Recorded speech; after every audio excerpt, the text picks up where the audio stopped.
Hello folks, and thank you so much for joining me for the first ever opening a thing video on this channel. I never thought I was going to do it. I know they're out there on YouTube. Never thought it would be something that I would engage in, but I recently started collecting Magic the Gathering cards. We can start talking about that story in a minute. I want to actually get into it right now.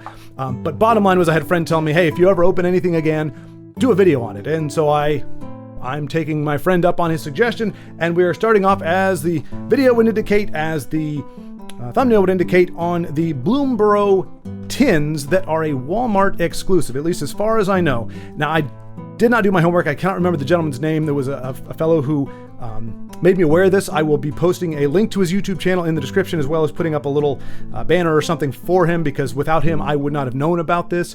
He found it out in the wild, or heard about it, and did a quick review, enough for me to go, okay, it looks like it's kind of a legitimate product. And so anyway, I decided to go for it. It was, I think it retails for $25.95 or something like that. And I thought, okay, it's about $5 a pack, but you get the little tin with it too. I'm not a big, collector of tinny things necessarily, but it just seemed like something cool. I like the artwork for this set, and it just seemed like something fun to do. I'm not going to be opening a lot of packs, maybe any, in the future, as many people would say, or collectors would say. If you're not just in love with the idea of cracking packs, as they say, you're better off buying singles. And that's kind of the strategy that I'll be employing. But I figured it's kind of a holiday thing, just have a little bit of fun opening. And yeah, it gives me a chance to try a different video, a different kind of video. So here we go. I guess we're just going to go ahead and plunge in. So I do have a practical cutting device here for it. I didn't want to go overboard. But you got to be surgical about these sort of things. So you want to lined up right there, and just, ever so slightly, there we go. Okay, so there we go. And we'll just take this off here. I don't know if this is the fun part. I don't know if there's something cathartic about opening plastic or pulling plastic up. I'm sure it's the actual packs themselves, not the outer plastic, out of the casing, that matters. But I got to cut this.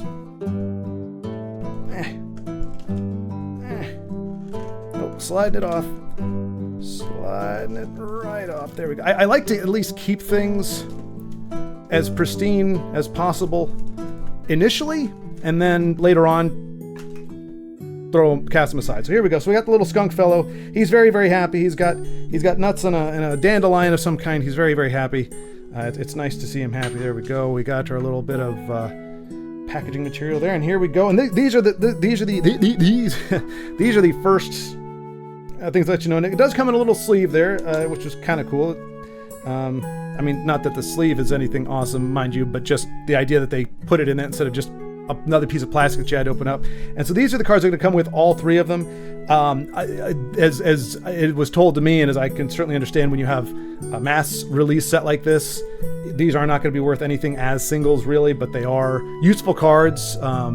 Specifically this one here, the Patchwork Banner, but I'm not going to get into it too much. I don't know for sure, but I mean, this is it's technically a mystic, or mythic. See, I'm brand new. I don't even remember the names of these things.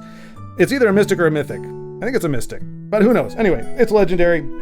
So you get a copy of these within each tin. They're the same for all of them, so it's not like you're going to get different ones each time. The only thing different is the packs, and you do get 5 of them. We've got Murders at Karlov Manor, Foundations, which is the current set here, Bloomborough, and Outlaws at Thunder Junction. So I believe these are the most recent.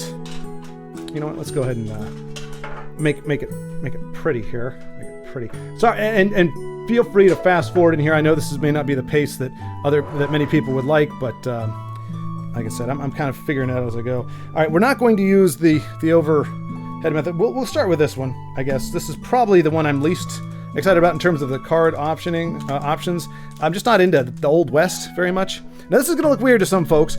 I actually like to use these as dividers, so I've got like a box that has the bulk of the cards in there, and I do actually have some dividers that are legitimate, but these are kind of just ways to, I don't know, I like packaging. I like the wrapping, so I just go ahead and cut the bottoms off here. People do this kind of thing all the time, right? This is how most people open their packs, I believe. Come in there and just pull it, and that way you've got this. It's a nice piece of art. It's a nice bit of nostalgia, and it you can store it any which way, how, but it does work as a nice little divider in the set. All right, and I know for a lot of folks who are not new to Magic, these are going to be kind of boring to get to. You're going to be like, get down to the epic, which I know is or the mystic, which is, you know, towards the bottom there. In fact, I'm going to tease it out here. Oh, you probably saw some of it there, but we got a golem. That is our gratuitous token there. I guess we'll stick that right there for staging purposes. Oh, well, I guess I gave it away there. No, I didn't. Okay, so Forlorn Flats, that is our land, and then our ankle biter, nice little 1/1 with death touch, which means it pretty much kills anything, even if it's bigger. And then we'll keep the next card a secret there. So trick shot. A lot of these I'm not familiar with, so I'm kind of going to go over them as, or, you know, I will be looking at them or reading them as I go, just because I'm not familiar with them. Just to try to see, as a newbie, as somebody who's never done this before or really hasn't played with many of these cards, just trying to see what their actual value is as a card. Since I don't have a collection, this is kind of a way for me to learn as I go. Trick shot, 6 damage to a target creature and 2 damage to up to one other target creature token. Okay, so that is situational. 5 costs. It's, I mean, 5 for 6. Probably not great. Especially if you're not up against tokens. You don't get that extra bonus shot because it seems to be just reserved for tokens. But okay, removal. Yeah, okay. Well, call that removal. We got the Bristlepack Sentry, a fearsome-looking wolf with all kinds of lions there. Anyway, is a plant wolf. What the heck? Plant. Oh, I guess, yeah. You see the tail. It's got the little bits of plant, little bit of foliage there. Oh, and he's got the little babies in there, little wolfy wolves. Okay, yeah, so don't get too close to Wolfie and pack there. I don't know, like, I mean, I guess if you're a plant, the brambles don't poke at you, but it just seems like that would be a liability to have a tail with barbs on it like that, especially when you get the... Okay, anyway. All right, it's a defender. All right, so I'm trying to remember, let's see. As long as you control a creature with power 4 or greater, Bristlepack Sentry can attack as though it didn't have defender. I believe, if I'm not mistaken, the catch with defender is that's all it's supposed to be able to do. It doesn't attack, it's just there to defend. And but apparently if you have a creature with 4 power or greater, which in green particularly is very easy to do, lots of big bodies in green, and lots of ways to, you know, through counters, make little bodies into big bodies. So very likely to be able to get some use here. I'm not sure why you'd want a 3/3 that is only only defender. I guess the fact that it's a 2 cost is what makes it worthwhile, but probably wouldn't be looking to put that in my collection. Okay, now we get to some nasty looking cards here. Overzealous Muscle, one of my nicknames in high school. I hope this is in focus. I believe it is. Whenever you commit a crime during your turn, Overzealous Muscle gains indestructible until the end of turn. Targeting opponents. All right, I'm not going to read all of it, like all the cards. I think it's going to take way too long to get through all 3 of these. This will be a 3-hour video. But just going off the art, he's pretty scary looking. He's a 5/4 for 5. I'm not going to call that a great value. Indestructible, though. Indestructible actually is a pretty big deal. And committing a crime is anything, as it says, targeting an opponent, anything they control, and or cards in their graveyard. So almost anything that you would do on a normal turn, almost, would be considered a crime. So this guy gets indestructible until the end of the turn. Obviously, before the turn can kick off, I don't know how that would stack up. I don't know if you'd have to declare an attack, and as soon as you do that, the indestructible triggers, or if your opponent can nuke you from orbit right before you attack, because the attack itself is what triggers it. I'm not entirely sure. That's a great question I've asked myself, or not a great question perhaps, but an apt question, I believe. All right, next up we have Phantom Interference, the guy with a trench coat, collar flipped up and all. It's pretty cool looking art. Is that the Death Star over here? I think it's the Death Star. It's very, very Star Wars-esque. Okay, so it is an instant, which means it can be cast at any time. I've learned that. For 1, which is good, a 1 cost. And okay, here we go. So technically it's a 1 cost just to play the darn thing, and then if you want it to do anything, you've got to. So it's a minimum cost of 4, because the 1 cost doesn't do anything. All it does is get this on the board. Create a 2/2 white spirit creature with token with flying. Okay, so a flying creature, and then if you go for a 5 total, you counter target spell unless its controller pays 2. So kind of a soft counter. Most counters, at least that I'm familiar with, are typically just, it's countered. And a lot of times it gets to draw a card or do something really cool from there. So I don't know how useful this would be. Especially because, yeah, 1 or more additional costs. I'm pretty sure you have to go in sequential order. I'm not sure if you can just do this one or if you have to do these two together, I don't, because it says choose one or more additional costs. So I think it's, yeah, so I think you could just skip to this one. It doesn't have to be 1, 2, and 3, but you would think a spree would be, you have to do this one and then this one, but I think you could just do, essentially it's a 2-cost conditional counter, I guess. All right, like I said, I'm not gonna spend too much time on a lot of these. I just kind of want to explore a little bit, you know. So forgive me if this is boring, but you'll be able to see in the video where I'm getting down to the juicy part. All right, this is an enchantment, so something, it's a permanent, but it's on the creature. And it's got some nifty artwork there. A cowboy going off the, I can't even tell what the heck he's doing, to be honest. Oh well. You may cast Mystical Tether as though it had flash if you pay 2 or more to cast it. So it costs 3 originally, but if you pay 4, I'm sorry, 5, I was right. It costs 3 to play it. I'm still getting the hang of the numbers. It's not terribly complicated, folks, not at all. But when you're used to just having a number be the mana cost or the magicka cost in Legends, getting used to this it takes a little bit of time. So it's 3 costs. If you pay 5, then you can flash it, which means this becomes an instant. Essentially, you can play it at any time if you pay a premium for it.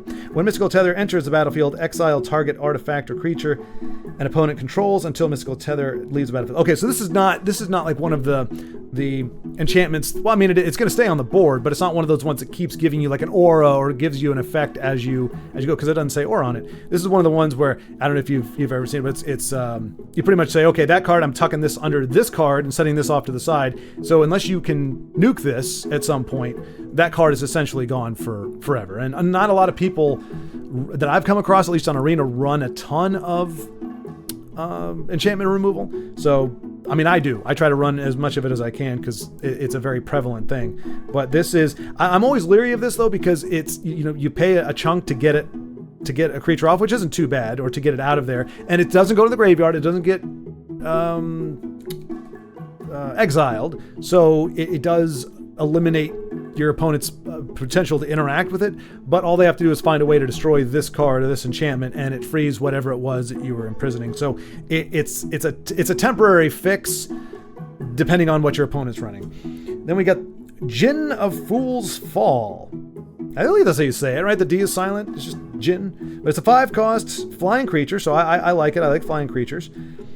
But it's a 5-cost 4/3 plot 4 cost. You may pay 4 and exile this card from your hand, cast it as a sorcery later on without paying its mana cost. So I've actually, when I first started playing this game, I really had no clue why you would want to do that. Like, why would you want to take a creature off the board? Obviously, if it gets enchanted and like locked down in some way, or you know, if it I don't know, if it gets some kind of effect put on it where it can't do its job, or it's smaller, or if you just want to be able to play it later and have that sorcery count for something that you're doing, I believe that's the reason why you would want to do something like that. So you get the value out of it, and as long as it lasts long enough, you can choose to pay 4, and so it's a slightly less cost of the card itself, and you play it for quote-unquote free later on, but it's not really free because you paid 4 to get rid of it. So I don't know if I would do that, but I mean, there's certain decks where that would come in handy, where you can have, it's nice to have that card off to the side, and knowing that it's already paid for and you can bring it in any time, and it counts as a sorcery, so any buffs you would get or any benefits you would get from playing a sorcery, you would get that from this card here. Rodeo Pyromancers. Very, very happy arsonists. It would seem there. Lots of flames. Creature, human mercenary. Whenever you cast your first spell each turn, add 2 red mana. So it's a 4-cost, 3/4 body, and if it sticks, though, pretty much one turn, it almost, 2 turns it pays for itself. So not too bad. I don't think. I don't know about tempo, like how good that is to pay 4 for 3/4, but I guess it's a form of ramp, of temporary ramp. I mean, when you get these, they're not lands, so it's only for that turn. But yeah, that might not be too bad. I mean, it's a common, so it's probably not all that great. But I don't know. It looks all right. Ferocification. That does look ferocious. My. Is that a giant badger, or is it just a normal sized badger just very pissed off? I can't tell. But it's enchantment, actually. Oh, so it's not the creature here, it's what's being done to the poor beast. At the beginning of the combat on your turn, choose one. All right, so okay, so sorry, it's an enchantment, so it's going to go off on the side as a permanent. And every turn you can choose to do one of these things: target a creature you control to get +2 on the attack, or target a creature you control gains menace and haste, which cannot be blocked unless it's by at least two creatures, and haste, which is essentially charge. So you could play this next turn if you've got a 3/3 body coming down. You can throw that on there. You can't do both. You have to do one or the other, but you can either make it a 5/0, which I don't know why you would want to, because it can't move if you summon on that turn. But you can give it essentially charge, for those of you in Legends, or haste until the next turn, and it cannot be blocked. So that's a nice. It's for, I guess, not burn. Well, maybe it would be considered burn aggro or red aggro. I don't know. One of those ones that just tries to do as much damage as quickly as possible. Intimidation campaign, dual color. This is in black and blue for 3.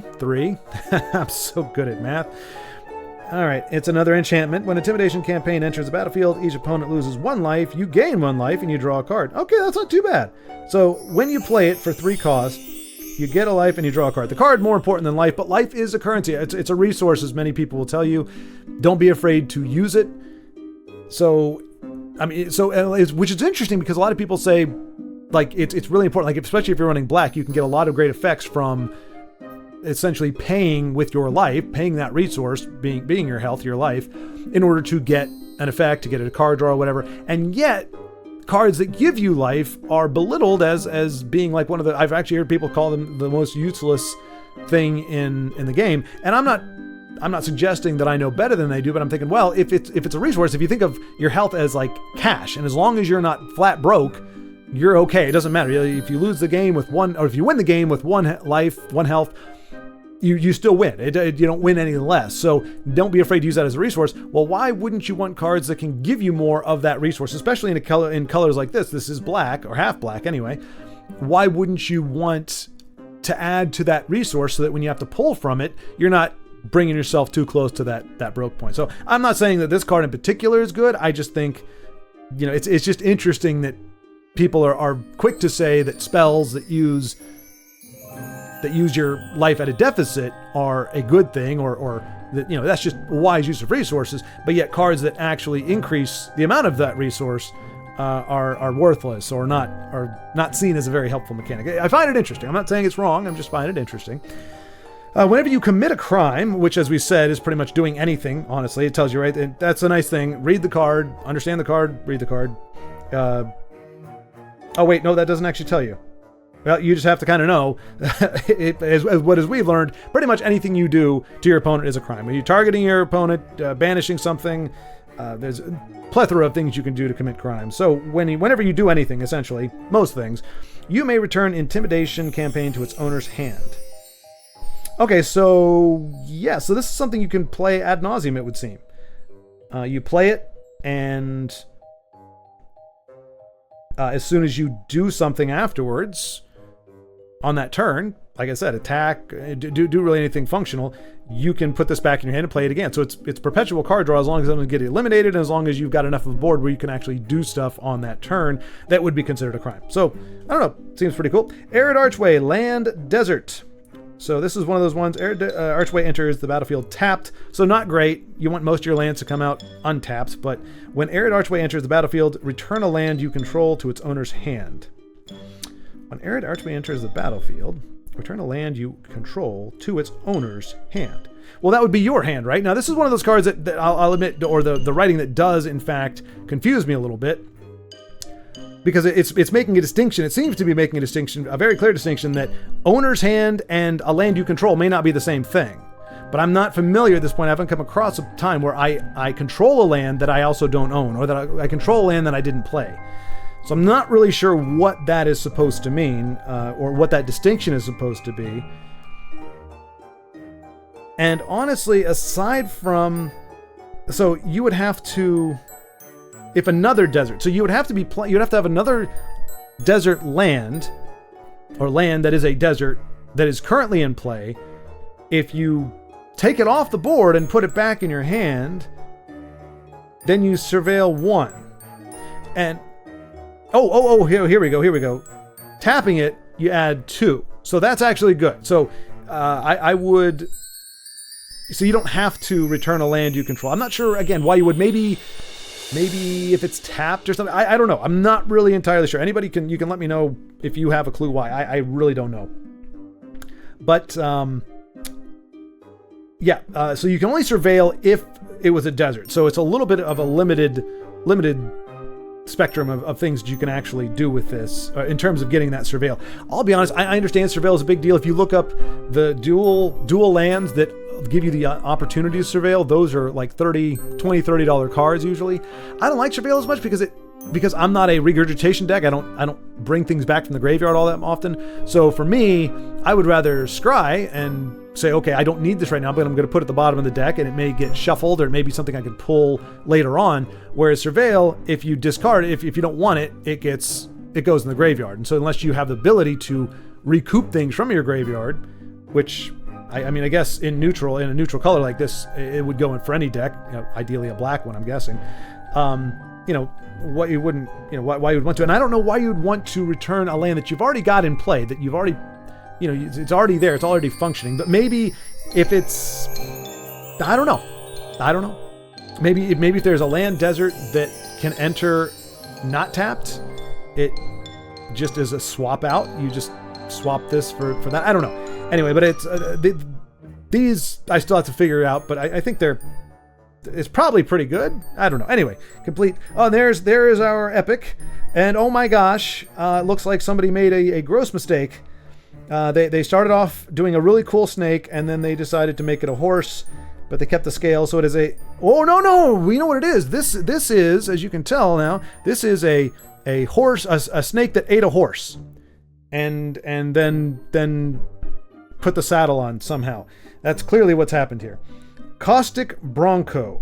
It's a 2 cost, 2 for 2, so not too bad as an early card. Let's see what it gives you here. Whenever Caustic Bronco attacks, reveal the top card of your library and put it into your hand. You lose life equal to the card's mana value if Caustic Bronco isn't saddled. Otherwise, each opponent loses that much life. Okay. Saddle 3. Tap any number of other creatures you control with power 3 or more. This mount becomes saddled until the end of the turn. Saddle only as a sorcery. Now, I'll be honest, 100% honest, I'm not I've blown a game because I had a creature, it was an armadillo, I believe, in green, that I saddled the creature on top of it, because it had a little saddle on it. It looked very cute. Saddled somebody, but I didn't know what the heck it was doing or what it did. Apparently I could have won the game, but I saddled a bunch of creatures somehow. You can do that? I don't know. So I don't really understand the saddle mechanic. I don't know what the bonus is. I mean, it's just saddle 3. I don't know if that means you get there, because I've seen my opponents do it too, and I don't see the stats on the card change.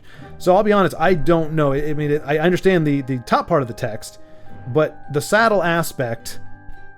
Tap any number of... That I understand. Tap any number of creatures you control with total power of 3 or more. So it's a very narrow window of creatures you can tap. And then the mount becomes saddled. But what is the benefit of a saddle? Like, why would you want to saddle this thing? You're tapping your creatures to do it. This card doesn't tell you what the benefit of that is. Or if it does, I don't see it. So anyway, that's our epic. And I don't know. Oh, Tornado! So it's like Tornado, but with a lisp. It is a 3 cost instant, so very cool there. Destroy target creature with flying. Cycling for 2 mana. Discard this card. Draw a card. Okay, so if it's in your hand and it's not, you don't have an instant. I'm sorry, you don't have a creature. There's no creature with flying, and that's the thing about green. Their only removal of creatures, really direct removal, they have to be flying. So if you're not up against flying creatures, or you're up against a very tiny flying creature, spending 3 to take it down kind of seems, it's kind of a feel bad. But if you have this in your hand and you just want to pay 2 instead of 3, you can trade this in for a card that might be a little more helpful. So there you go. That's what we got in our first pack here. That's all those. Like I said, I might pick up the pace a little bit here, just so that we're not going too stinking long. How far are we on this? Goodness gracious, are we really at half hour? it's gonna take me that long, just an hour, just to get through the first box. So yeah, we're not gonna spend all that much time on reading these things. We'll do quick first impressions and then move on. Okay, Nightwolf Hermit. I have this card already because I did get a booster box, I think, of Bloom Burrows, so I have seen a lot of these cards. Nightwolf Hermit, 1/4 threshold. Well, like I said, we'll not go through all of them, but he's a cool looking dude, freaky looking dude. I wouldn't want to come across him in a dark alley. That's my impression there. Sonar Strike. I was seeing this one as well. Instant Sonar Strike deals 4 damage to a target, attacking, blocking, or tapped. So almost a creature doing anything. A 2 cost to do 4 damage. You gain 3 life if you control a bat. So as you can see, it's got the bat in the art there. I don't know how prevalent the bat. I know there are some of those. I'll just call it the lazy. It's a 2 combo combination where it's like got the bat for 2/1, and then you got the Death Knight guy or whatever it is, 5/5 with flight, and one of them heal. If you do damage, you heal, and the other one is if you heal, you do damage, and so it's essentially a 1-turn, very slow OTK. But aside from that, I don't see a ton of bats. Oh, and then there's that one bat that lots of people like to play for some reason, especially at diamond level on Arena, that lets them see your entire hand and then pick a card out. And I usually just concede those games, honestly, because if your strategy is to take cards out of my hand, you clearly don't want me to play the game. So I will indulge you. I'll just concede right then and there. It's like, hey, if you don't want me to play, that's fine. There you go. Good game. You get the win. Carry on. I'm just not interested in playing or trying to play while my opponent is actively trying to not allow me to play. It's just not fun for me. So yeah. So when I see that bat come down, that's usually comes down on turn 1. I almost always have it in one of the first cards I play, and you just concede there because it's not going to just stop with the bat. There's probably 3 or more copies of that bat in there, and then there's plenty of other cards. Their entire idea is I'm going to take away my opponent's ability to play the game. Well. I don't know what you expect. Okay. Alania's Pathmaker. Is that a badger? No, it's an otter. It tells you. It's an otter wizard. I should have been able to tell. He looks very sage-like. When Alania's probably. Pathmaker enters. Exile the top card of your library. Until the end of your turn, you may play that card. Okay, so it's kind of a limited. So that's the one thing I've learned about exiling cards. Because I have actually a couple cards that do that as well. Exile in this sense it's in this kind of neutral zone. It's in this no man's land where you can see it, and if you can afford to buy it or afford to use it, you can bring it in, and it's kind of a free draw. Well, not a free draw, but it's kind of like allowing you to draw, but it's conditional because if you can't afford it, if you don't have the mana for it, it goes away. After that turn, you don't have it anymore. It goes into exile and it's gone forever. So it can be very useful for card draw, but if you don't have a lot of lands, it can suck because you're just looking at it's a 3 cost, exactly what you need, but you've only got 2 lands at the time for whatever. Well, could you do that? No. And I guess that's the key. If you play this guy at 4, then, until the end of your next turn. So in theory, you play him at 4. The next turn, you have another chance. The card that I play, you pretty much have until the end of that turn. So I think it's called the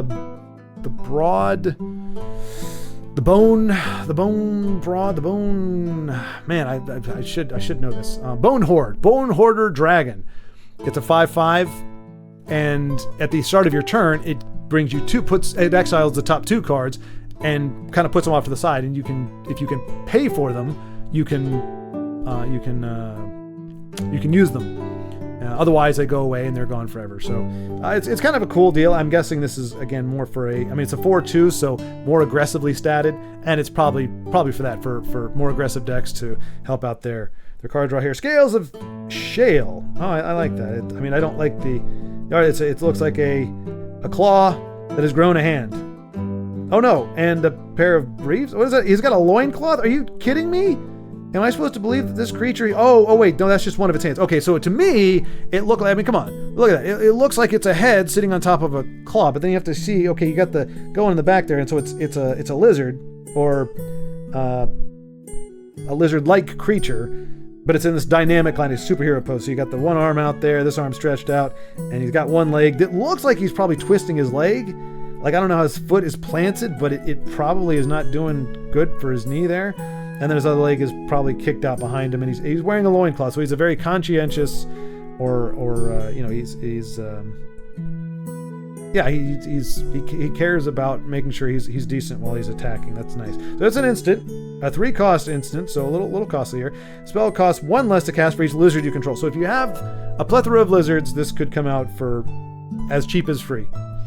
Target creature gets +2 and gains a lifelink and indestructible. Okay, so hey, it's one of those things. You got a creature you want to attack with.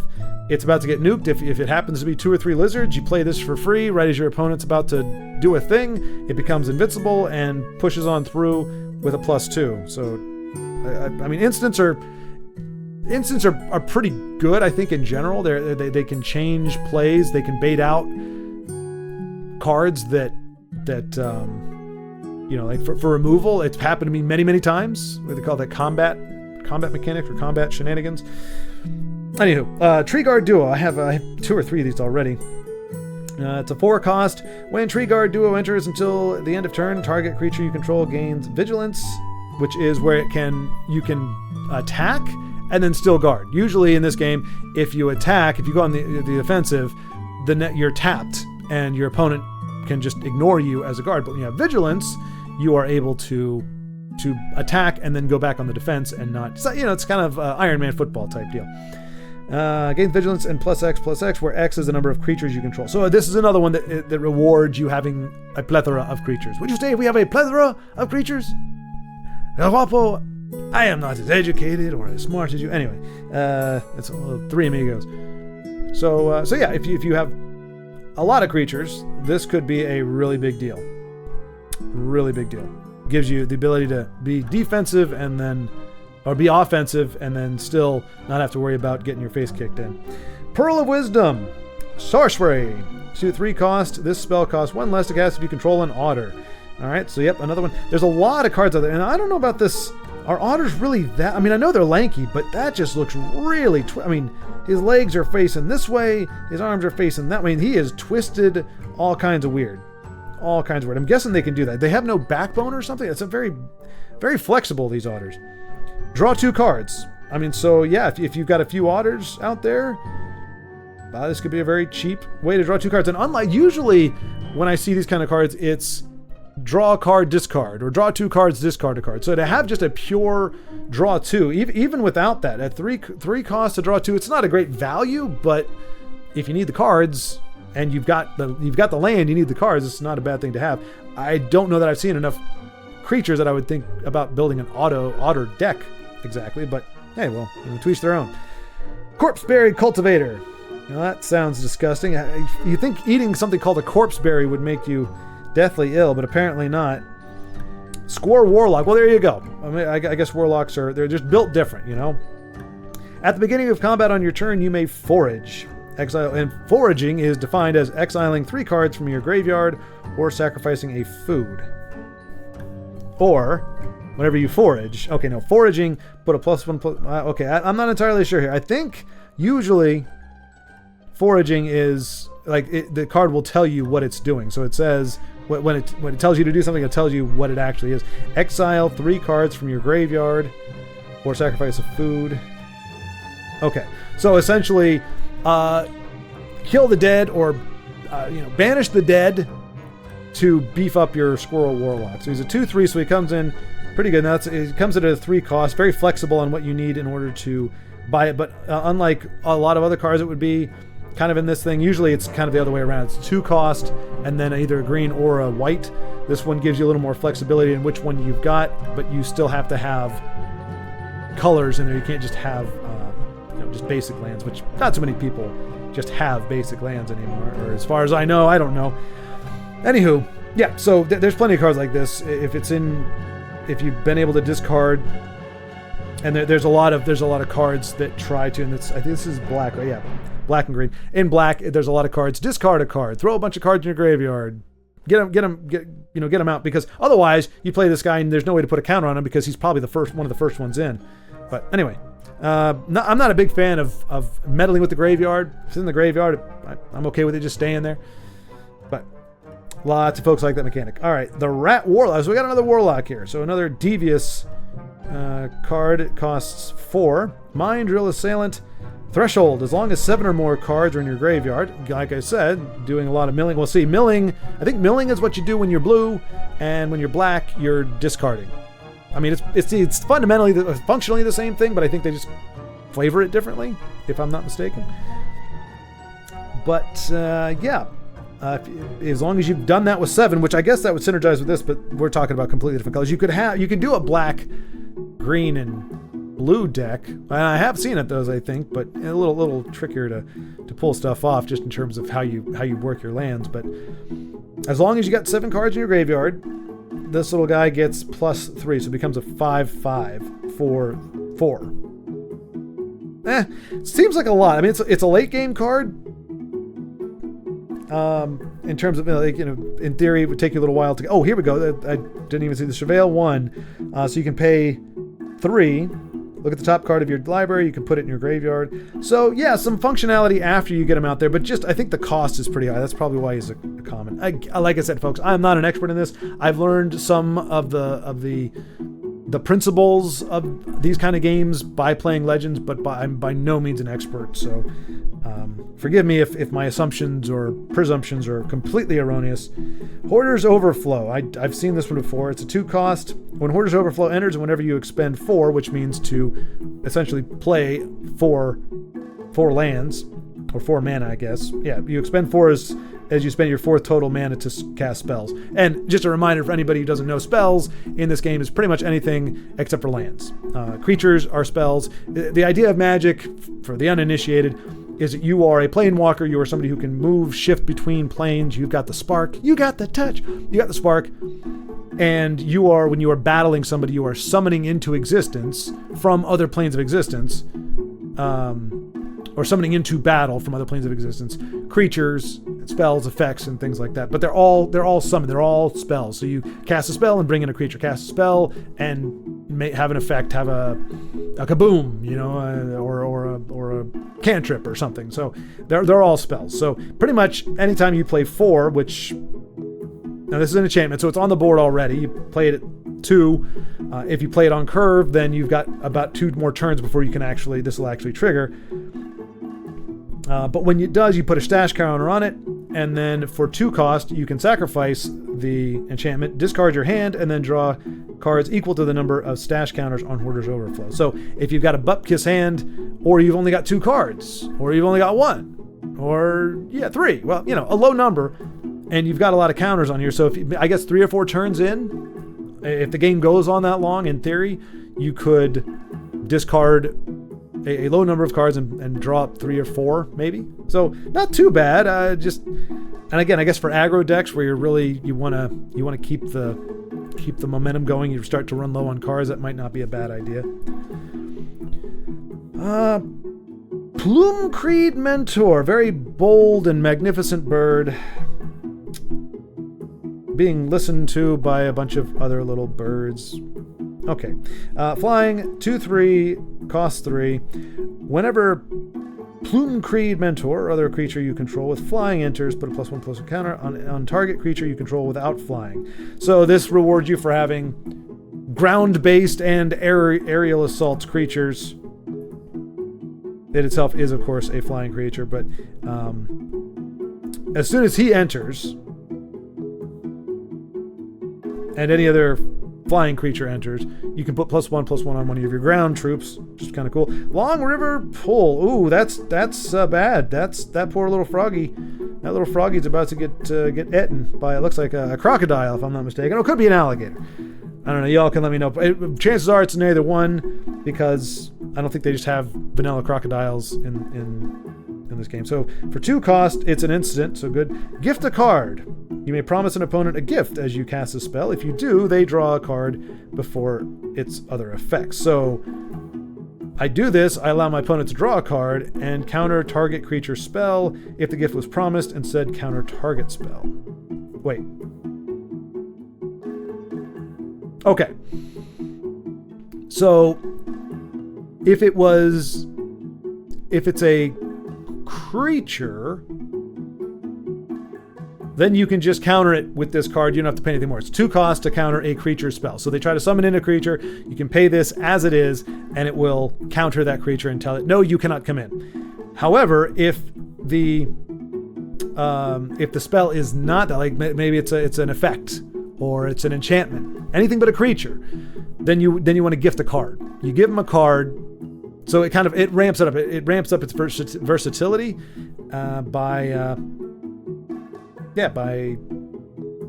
but it gives your opponent another card. So I don't know, that as a creature removal, I think it would be pretty good. 2 costs to, I mean, we're talking any creature your opponent tries to summon in. Could be a 10/10, could be a 20/20, could be anything. You pay 2 costs and it kills it out of there. But if you're trying to counter an actual spell, it's going to cost you, but giving your opponent a card to do that. All right, Hearthborn Battler is our epic. Not familiar with it, so probably not all that swell, but it's a 3 cost haste, so it has charge. As soon as you play it, it can attack. For 2/3, whenever a player casts their second spell each turn, Hearthborn Battler deals 2 damage to target opponent. So I've seen many of these kinds of cards. They're very burny. So you play him for 3. If you're at 5 land and you play a 1-cost creature or 2-cost creature, whatever, it will do 2 damage no matter what he did. So in theory, you're getting 2 damage on that turn. So you play him, you charge, you get 2. You play another creature, maybe that doesn't have charge, you're still going to be able to do 2 to that opponent. It doesn't deal with anything on the board, but it does allow you to deal some more damage to your opponent. All right, then we got a mountain land, got plenty of those. Junkblade Bruiser, I've got 4 copies or 5 copies of them in regular, but that's a premium or a foil version, which I'll be honest with you folks, I'm not a big fan of foil. Like, it makes it very hard to see the actual art itself. Like, I mean, it's okay, it glistens, and I think it looks good in some cards, but a lot of them, like this one, it's kind of, I mean, it's kind of a cool effect, but you can't, it's kind of hard to make out what the heck is going on or what you're seeing there. So I prefer it. And apparently, I haven't experienced this myself. Okay, so that's just not even a token, really. They used to do tokens. Well, I think we did that in the other one. But sometimes you just get this little bit of nonsense. But, yeah, but these also apparently tend to curl with, I believe it's high humidity? Or is it low humidity? I think it's high humidity. High humidity, they start to curl, and so it can be, even when you have them in sleeves, they can kind of warp a little bit. I don't know, maybe they fixed it since those videos were made, but I did watch videos on that. Anyway, Creature Raccoon Berserker. I kind of like this one. It's a 5 cost, but whenever you expend 4, again, which you had to spend 5 just to play this, so I guarantee you've got 4. So as long as you play it, it's a 4/5 body for 5. If it sticks, the next turn when you play it, when you spend that mana, as long as you've got the cards to do so, Junkblade Bruiser gets +2/+1 until the end of the turn. So it becomes a... Oh wait, and with he has trample already, so that's already a big deal, which is breakthrough, meaning he's a 4/5 if he hits a creature that's a 2/1, 1 damage will go to that creature, the other 3 will get pushed to the opponent's face, or the opponent itself. So not too bad, it's just, it kind of, I think this would be a target for removal, because trample is a kind of a big deal. A lot of times, your opponent will throw down a bunch of little bodies, and a 1/1 can, chump blocker, as they call it, can easily thwart the 4/5. But with breakthrough, then you're still doing the damage. They either have to put more creatures in there, or you're at least getting some damage through.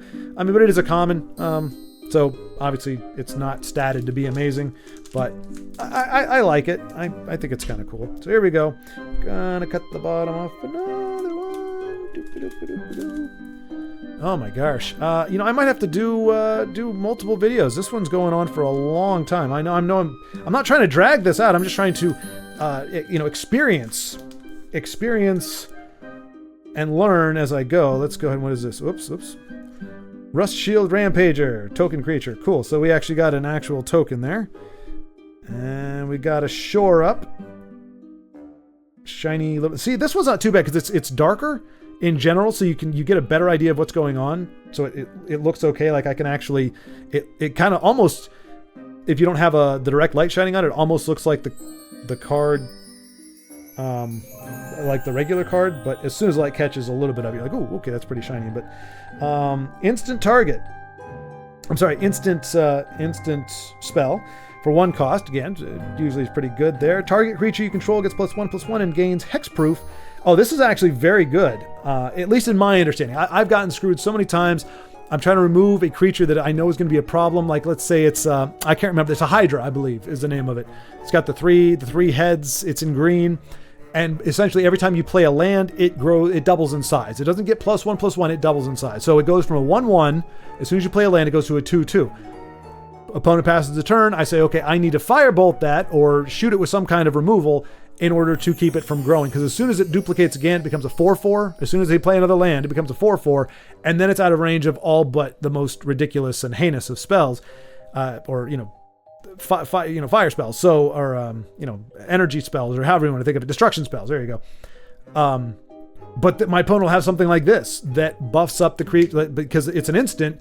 They can play it right before my attack hits. It buffs it up to a 3/3, and my bolt does nothing, or it knocks it down to 2. But in Magic, your cards regenerate unless they're finished off. So unless I had another bolt or another way to deal damage to it, it survives that. And the fact that it can happen at that moment, it makes it hexproof. So let's say, it protects it against destruction attacks, but it also protects it against like actual hard removal that would just absolutely wipe it out. It's hexproof, so it can't be wiped out.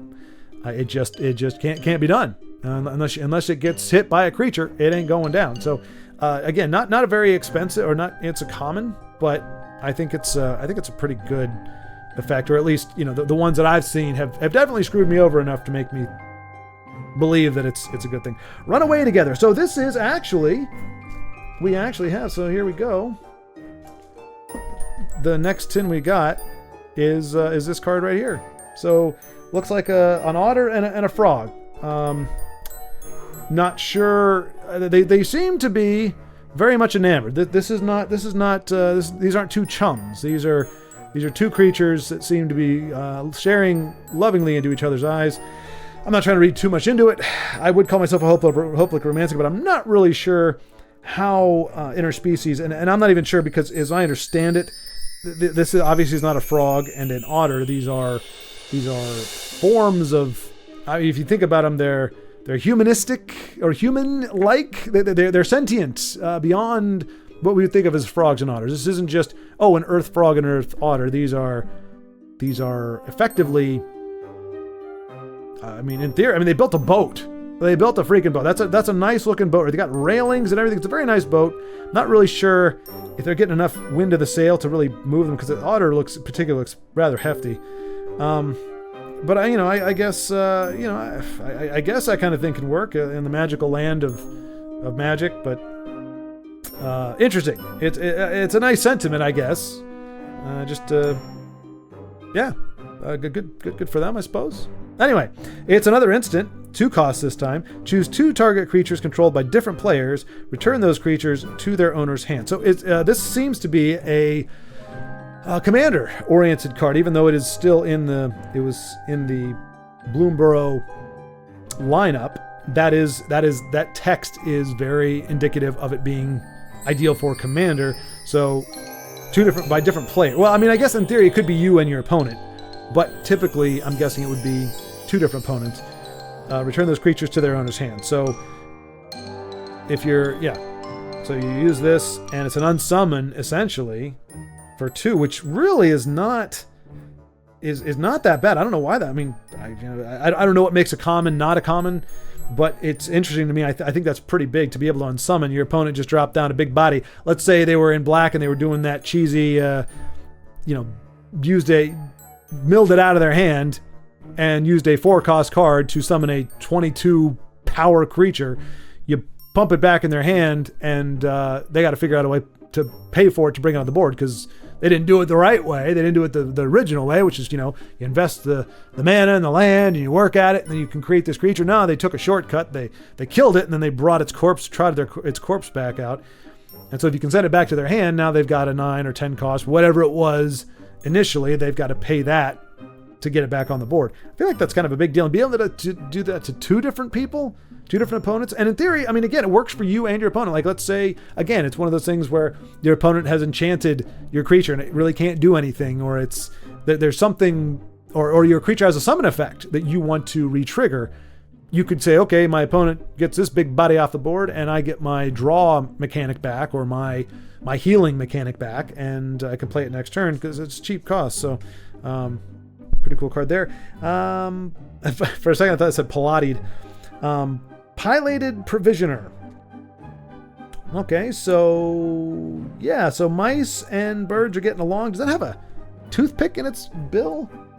The heck is that? Oh no, maybe they're not getting along. Maybe the mice are killing it? All right, so is he's stabbing the claw. Somebody else, another mouse has stabbed it through the beak. What are we looking at here? It says it's a bird scout, so you'd think it would be the bird doing bird things, but it looks like it's getting jacked up by a bunch of mice. Like, they got little swords over there. Either that or it's... I don't know what's going on. I really can't tell. I mean, you can tell me what you think is going on. Oh, I don't know how close I can get here. But yeah. It looks like great violence is being done upon this bird. But anyway, it's a bird scout flying. When Pilated Provisioner enters, put a 1/1/1 counter on target creature you control without flying. So another one that is as a fly. So that's what makes me think this is supposed to be a synergistic thing. Like, the bird is helping the little guys out. I just don't understand why it looks like he's being perforated with all kinds of weapons. This little guy's trying to stick him in the wing. If they're on the same side, these mice are jerks. That's all I got to say about it. Okay. Roughshod Duo. Yeah, I've got plenty of this one. Trample. So a 3/2 for 3. Trample. It's a mouse raccoon. Not a combination. You see, you got a little mouse and his little raccoon friend. So whenever you expend, you know what? Aw, didn't say mouse. If it was squirrel, that would have been like the two little ones. Well, anyway, we won't go too dark here. Anyway, trample. Whenever you expend 4, again which would be your next turn after this one in theory. So you play this next turn. Hopefully you've got another land to play. You now have 4 mana to play with, or 4 lands to use to pull your mana from, and hopefully be able to spend all of that. Whenever you expend 4, target creature you control gets +1/+1 and gains trample until the end of your turn. So it could be this one. It just says a target creature. So it could be this, or it could be another creature that's already on the board. However that happens.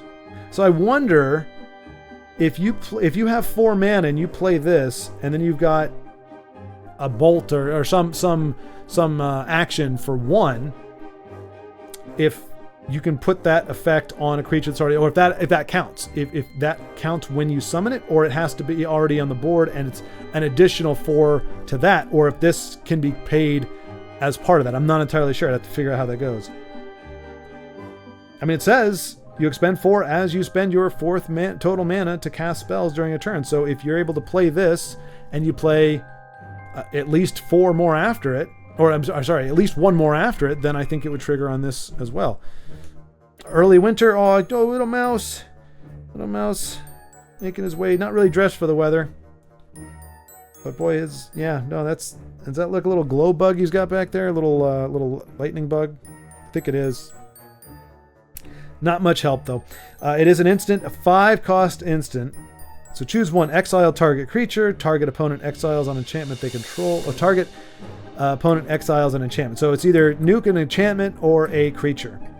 As if black needed more removal, now you have this as an option as well. As an instant, it is a 5-cost, so you're paying a chunk, but if you got the mana, this is actually really, really, really good. Well, maybe not really, really good, but can be effective. Cash grab, another one I've seen many times before. It's a squirrel packing it in there. That's a 2-cost. Mill 4 cards. You may put a permanent card from among the cards milled this way into your hand. If you control a squirrel or return a squirrel card to your hand this way, create a food token. You know what? I'm at the point now, my eyes are getting a little tired, and I do need to edit this, so I'm just going to, we're gonna quickly pick up speed here. I don't know that we're gonna get to the other ones today. We'll see how this one goes. If folks like this, if you like it, then I'll go ahead and do the other 2. Otherwise, maybe I'll just open them, quietly by myself, because obviously, and I can do it obviously faster than I did here. I just wanted to like I said, to enjoy the time and try to figure out what's going on. But I'm getting to a point where I can't, especially when I've got a book to read. This is a freaking chapter in a book. Don't have the time for it right now. So yay. Bellowing Crier. It is a 2-cost Frog Advisor. When Bellowing Crier enters, draw a card, then discard a card. See, that's what I'm saying. You typically get a lot more of those kinds of cards where you do get to draw, but you've got to discard as well. At least this one allows you to draw first and then discard. A lot of other cards, I can't remember, Kevy as a channel, he mentioned there is a way of, one of them is discard a card and then draw a card, and one of them is draw a card then discard. I think the latter is the better one. This is the better one. When you can, because it gives you all the information up front, you know what you're getting, and so you can discard that. If your hand is great and the card you're drawing isn't as good as anything, then you just discard that one. The other way around kind of sucks because you're discarding a card that you may not want to get rid of, or you may be like, okay, it's not exactly what I need right now. I could use it in a turn, but you get rid of it, then you get a card that's a land or something. You don't need a land right now. You need another creature, and you kind of get screwed. So like this kind of thing is ideal, I think, for that. Head of the Homestead, got plenty of those as well.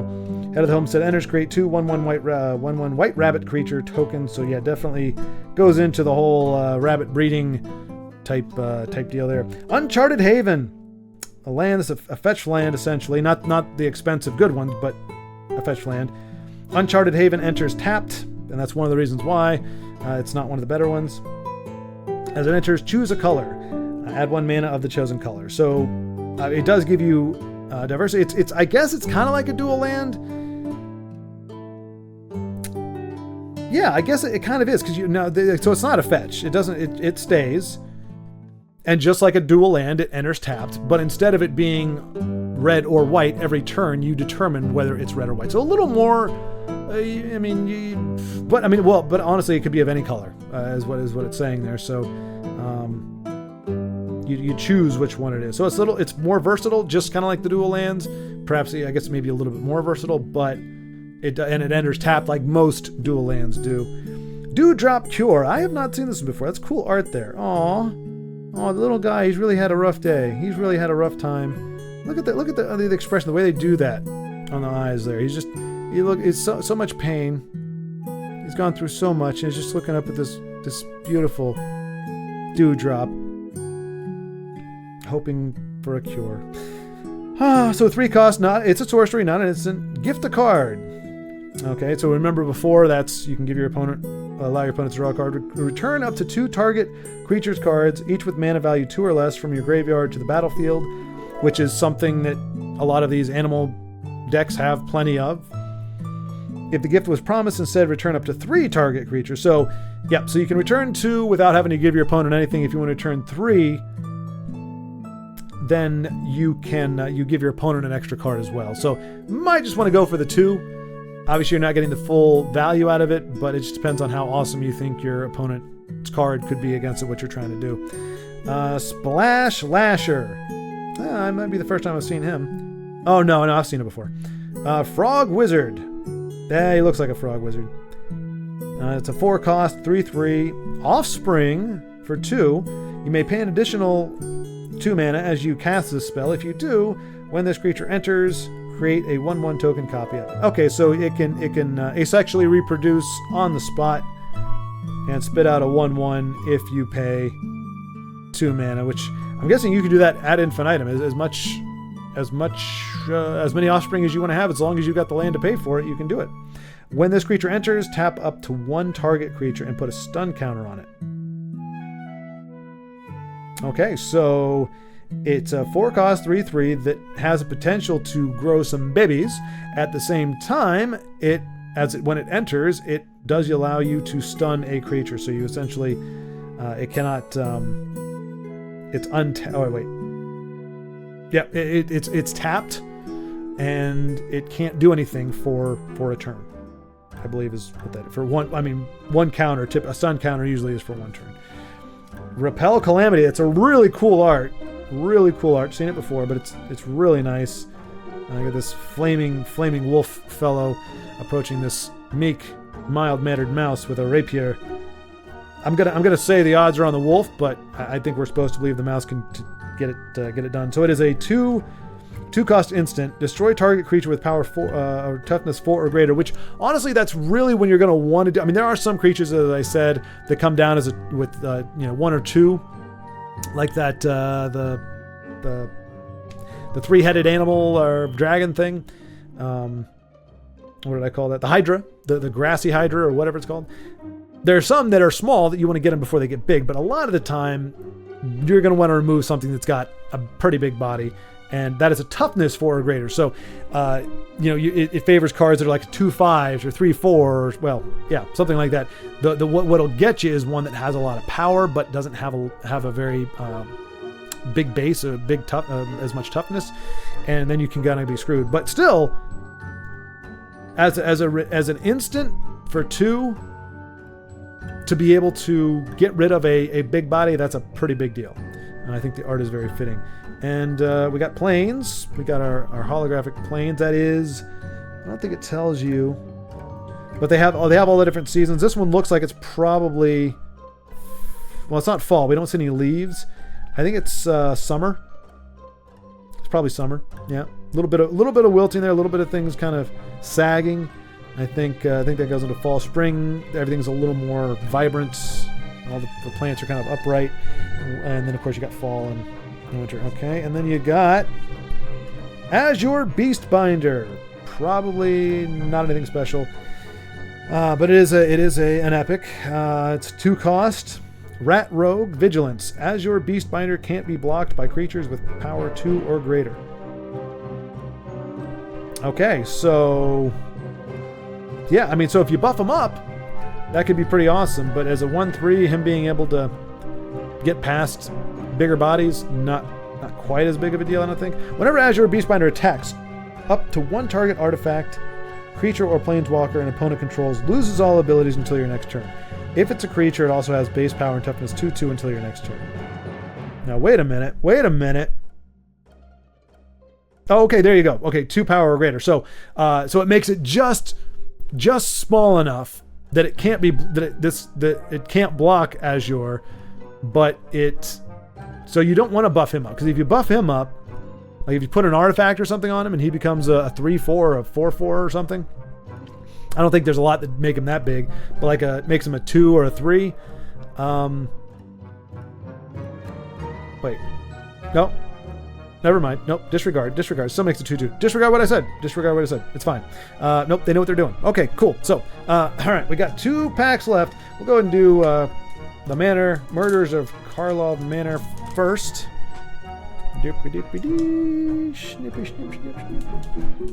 And as I said, you will be seeing me go a little bit faster as we get to the last ones. I thought I was going to be able to get all this done in like half an hour. Clearly that is not going to happen. What are we on, an hour now? Oh yeah, we're over an hour. Typical of my type of videos. All right, so we got a spirit token. Yippee! Is it a dual side? And it is not. And we got a mountain land. It's a cool mountain though. Nifty little artwork there. Okay, and I think we already saw there. Well, wait. Is that our? No, it is not. Okay, it's just a. All right, so Flammation. This is another one because of how bright it is or how light the colors are in it. You really can't see a lot of the detail in there, but pretty cool looking. It's a 1-cost instant. Target creature gets +2 and gains haste until the end of the turn. When that creature dies this turn, create 2/2 white and blue detective creature token. Interesting. That's a lot.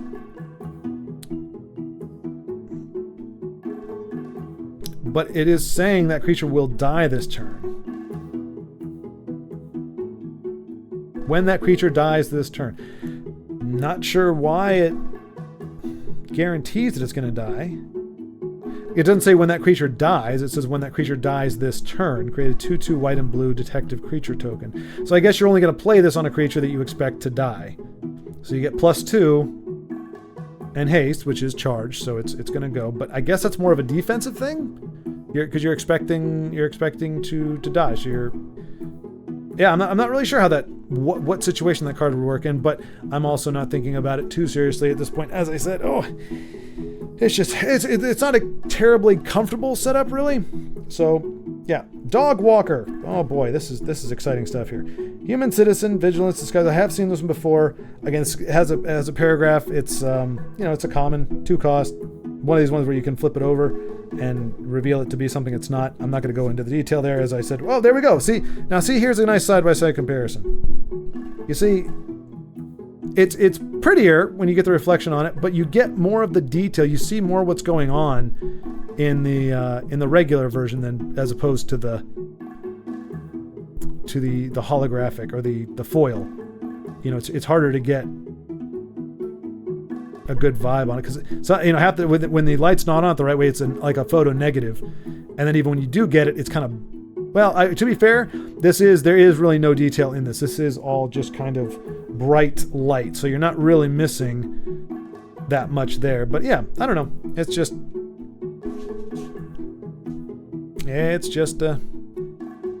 another way of doing the card. So yep. So that's we already covered that one.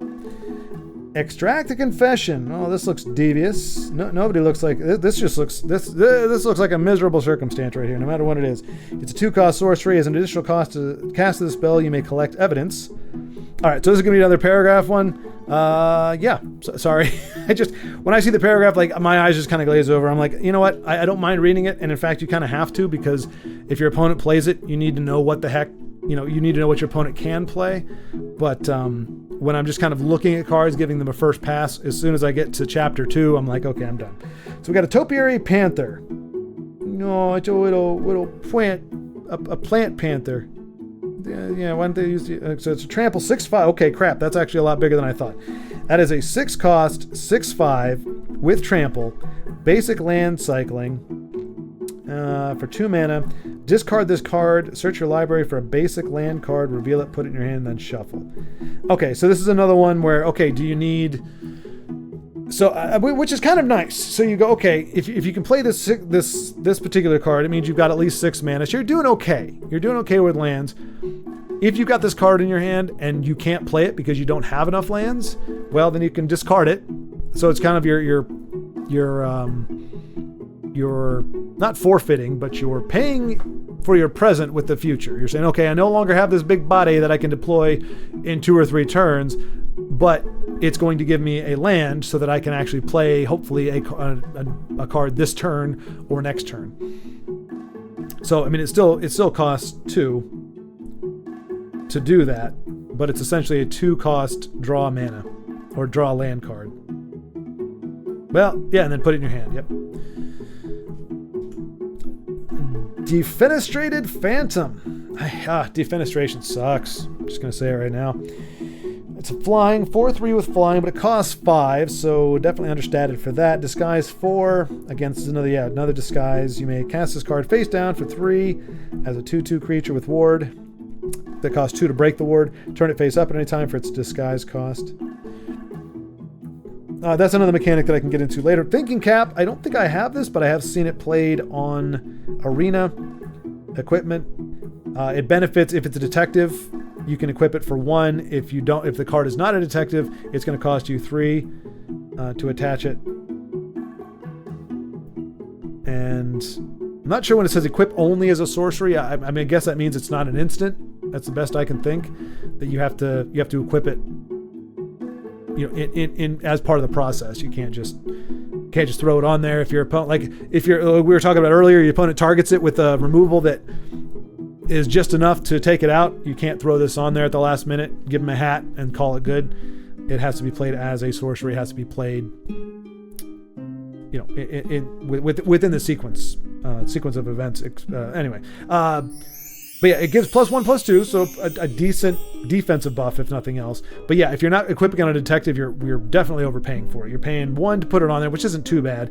But then it's essentially 4 to throw this +1/+2 on to a creature. Whereas if you got detectives, which in theory is what you'd be running this kind of card in as a detective deck, that only costs 2 to give +1/+2, which isn't bad at all.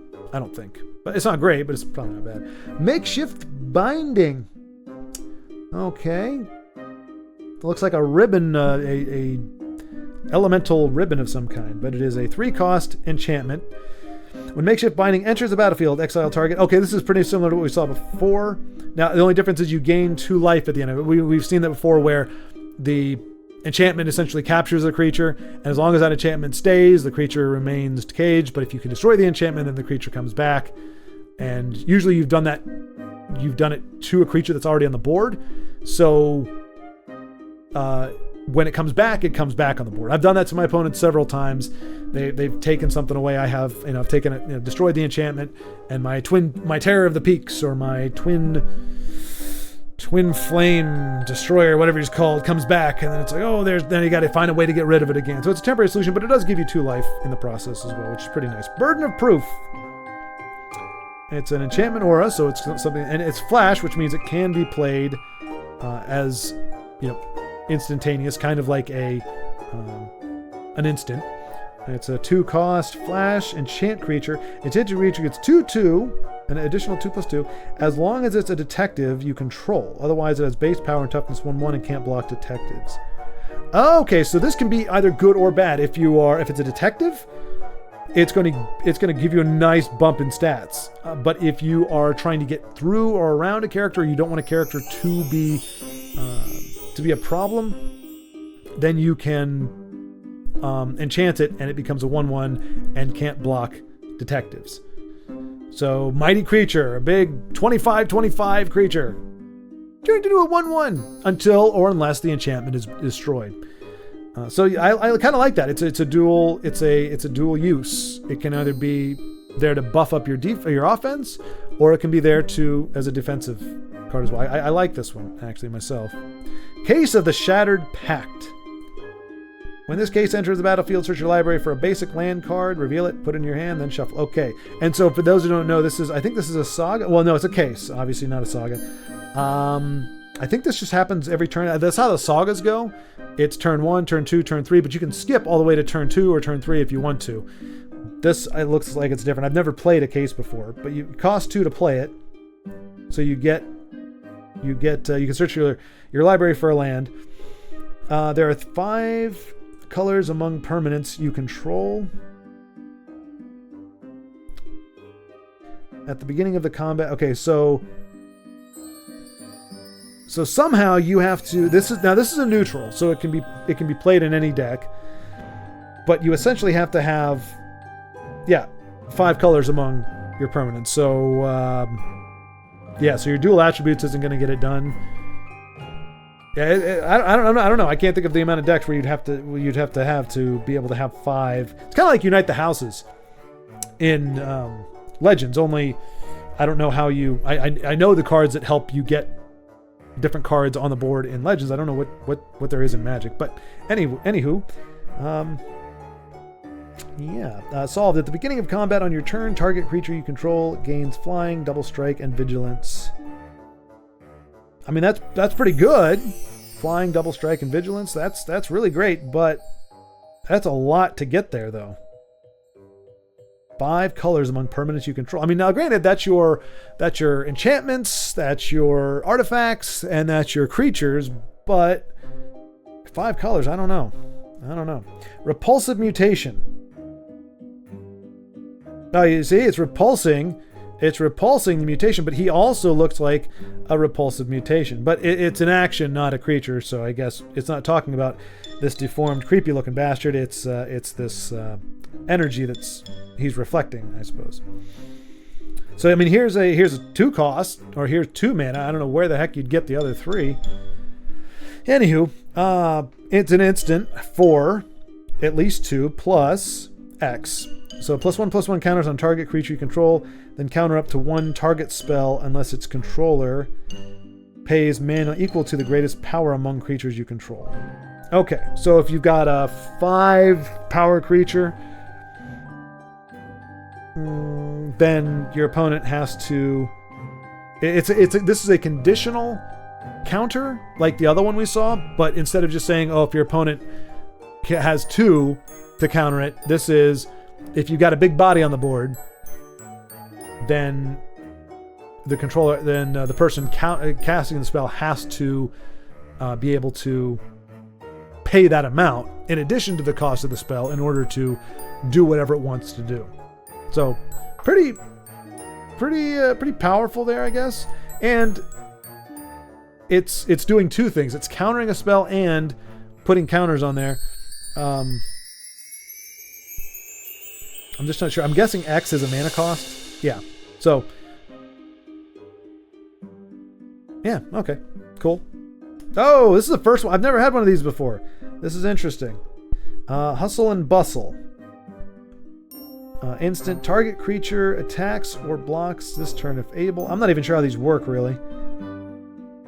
It's two cards in one. Let's do this. Who cares? That's not anything cool. I'm just trying to think. There's something on the back, right? No! Oh, you just have to kind of figure out, okay, so I guess you can use blue or red mana as an instant.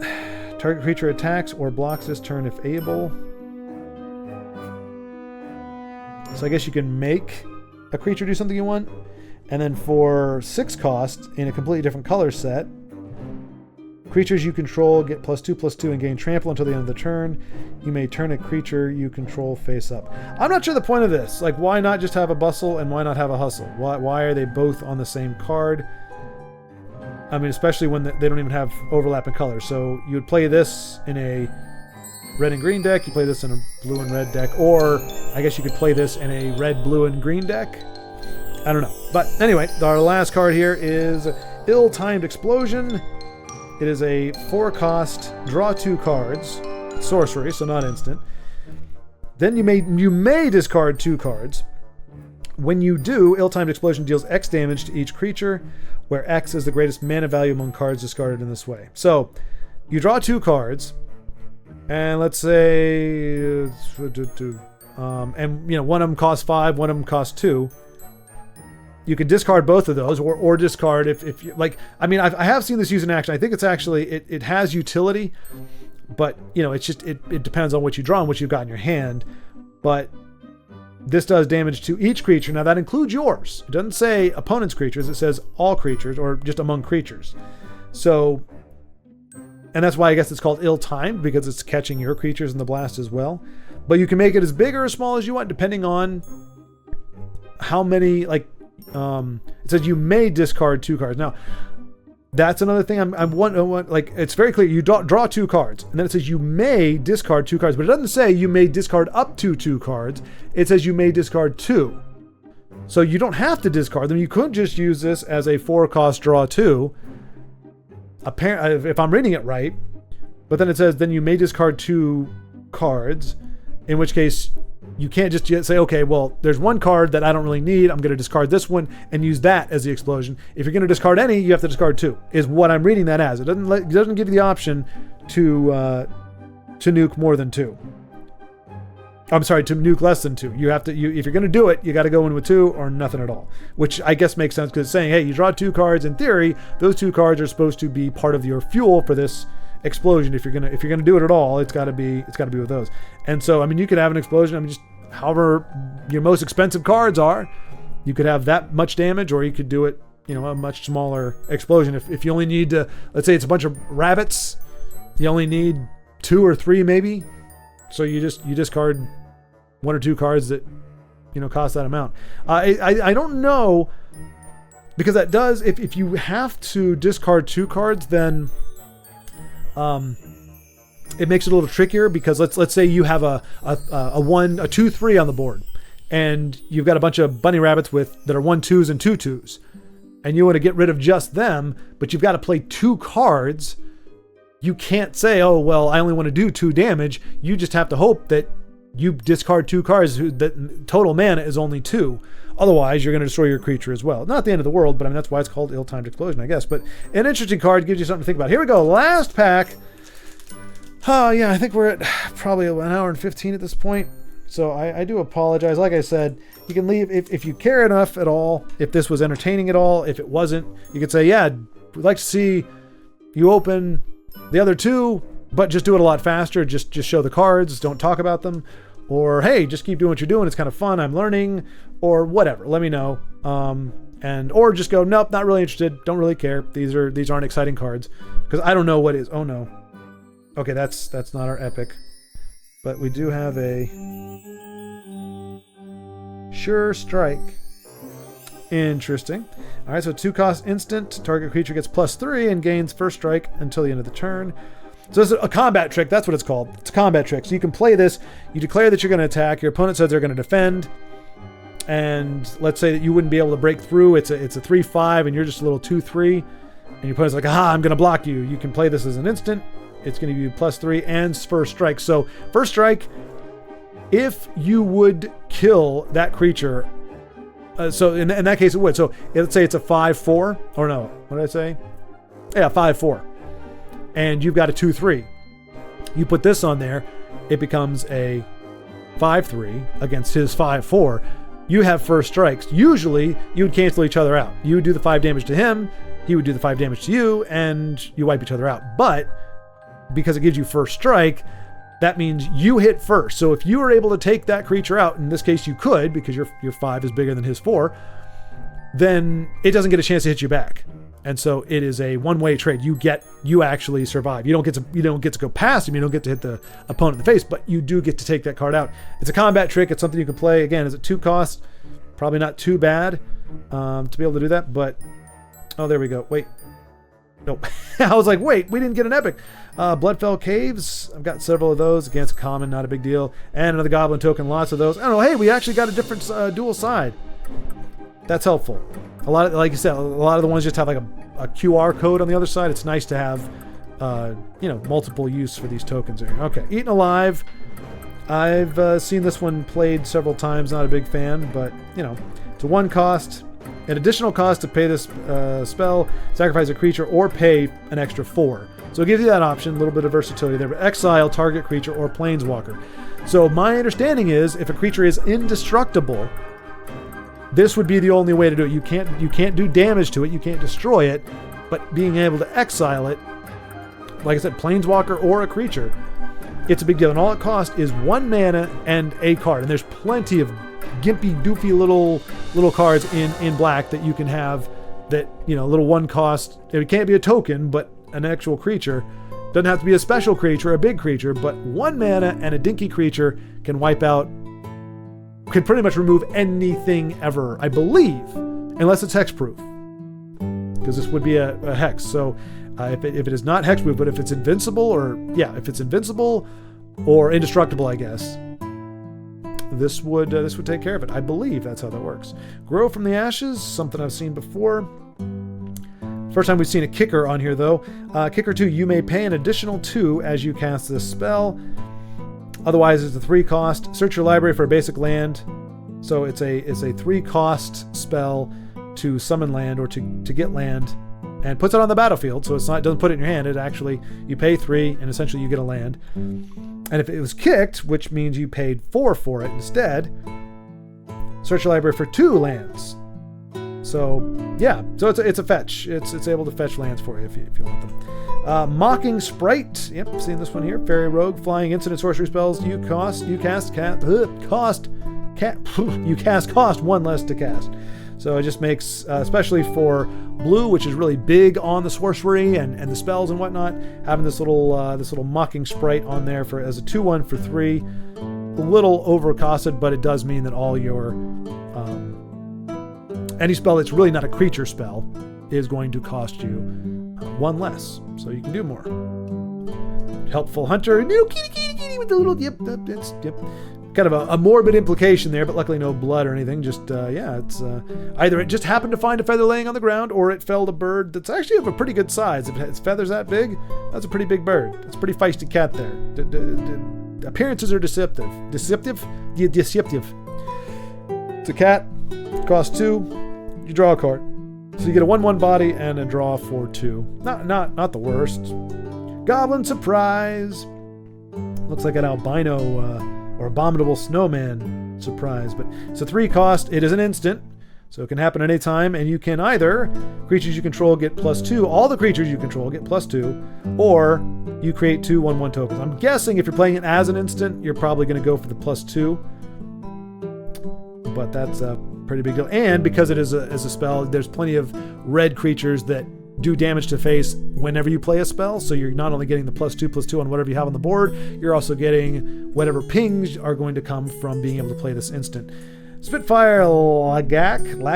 I've got this one as well. I think I've got the playset of them. Landfall. Whenever a land you control enters, this creature deals 1 damage to each opponent. So, I mean, it's a 4 cost, 3/4, so not the worst. Again, this is another one of those ones, deals damage to face. Not as good as the Hydra type deal, the 3-headed thing, which doubles in size every time you play a land. If it's only dealing 1 damage, but to each opponent. So, there's a little something there. But again, it's a common, so not that great. Oh my gosh, I got a ton of these too. Treetop Snare Spinner.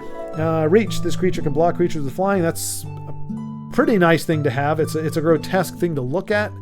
I would probably never play it. I just not a big fan of spiders in general. It's 4 cost, and it has Death Touch. So it's only a 1/4, but it doesn't need to be any bigger because it pretty much kills anything it touches.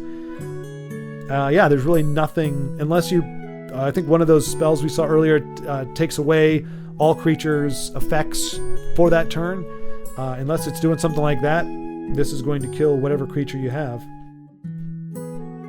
And if you add 3 mana to that, it puts a +1/+1 counter on any creature you control.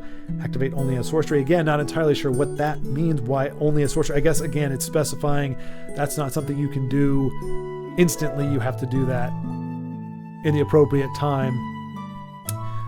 6 cost, the Affectionate Indrik. It's a 6 cost, 4/4, so wow, very expensive for the stats. It better do something amazing. It's an uncommon, so it should. When this creature enters, you may have it fight target creatures you don't control. Each deals damage equal to its power to the other. So yeah, it's a 4/4 that can take out a creature that maybe your opponent's doesn't want to play, doesn't want to attack with, because, and I've had this happen many times, my opponent doesn't want to, and I mean, same thing with me, because you've got an effect. That creature either has an effect, or you're waiting for something to trigger that is going to make that creature bigger or faster, change the board state somehow, and so you or your opponent are just trying to keep those creatures on there. This one, if you're going to pay 6, it's only a 4/4 body, but it does allow you to attack smaller bodies, or, you know, as big, if not smaller, bodies. And I don't know why something called an Affectionate Indrik would go in aggressively and fight, but yeah. Youthful Valkyrie. Flying, whenever another angel you control enters, put a +1/+1 counter. I've had this creature snowball many times. I tried an angel deck. Didn't last very long, but for 2, 1/3, so it's not very big. But if you are running angels in general, every time an angel hits, she gets bigger. And as I said, if you don't want to attack with her initially, you know you got 2 angels coming down next turn.